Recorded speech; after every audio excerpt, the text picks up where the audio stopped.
Hi, Michaela. How you doing? All right. So good writing. I've got your work up here. So let's just jump right in here. So I wanted to start with the poster. I think the typographic effect, I love it. I love this kind of ghosted effect. It fits right along with the concept. This is an interesting piece. I really think it is. I mean, I know exactly who I would have dinner with. This is really interesting. Love the typographic treatment right here. I think that's really interesting. You might consider using a sans serif here just to get some typographic variety here. So you have this nice serif, traditional serif for the location, and then your slogan, you have just maybe a sans serif just to get a little same kind of type treatment.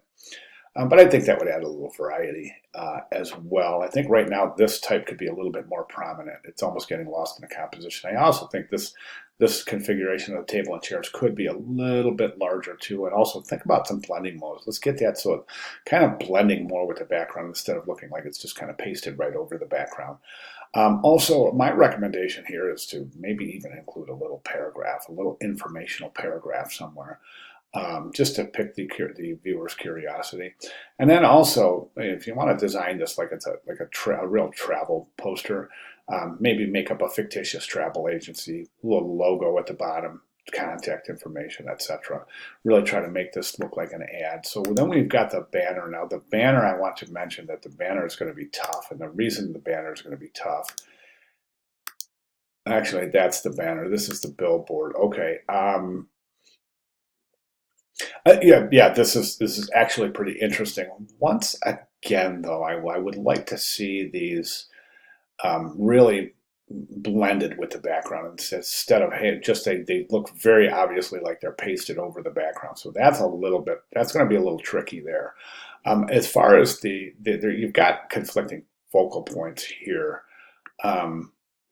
So you have to kind of determine, do you want to use the dogs? Do you want to use the people? But I'm not real sure both are going to work, because right now the eye is kind of spanning back and forth, looking at the animals to the people, to the animals to the people. So a little bit concerned about that, the informational hierarchy there.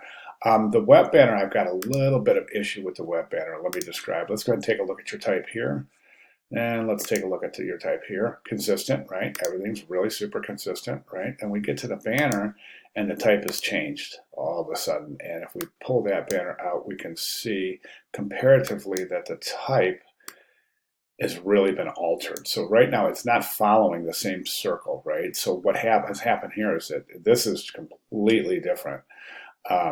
Instead of having this nice spread right here, it seems like it's been kind of squished this way.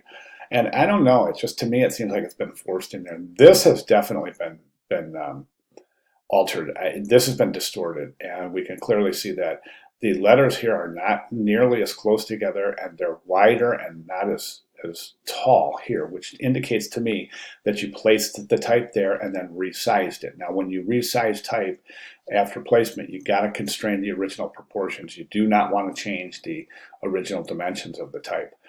So typically in Illustrator, when you place that type, you'll select the type and grab that corner bounding box. What you'll do is hold your shift key down to constrain the original aspect ratio therein.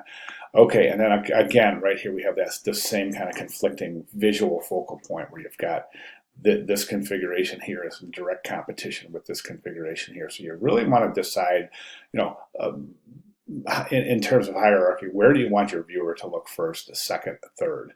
Okay, so typically you'll start with the type, but you want to work some hierarchy in here so that we don't have these conflicting focal points. Okay, and again, I think it's really a good consideration to try to make this look as close to a real poster as possible. So again, consider maybe designing a logo for a fictitious travel agency as well as their contact information. Okay, all right, great start, really good job, loving it so far. If you have any questions at all, please let me know. Thank you very much, Michaela.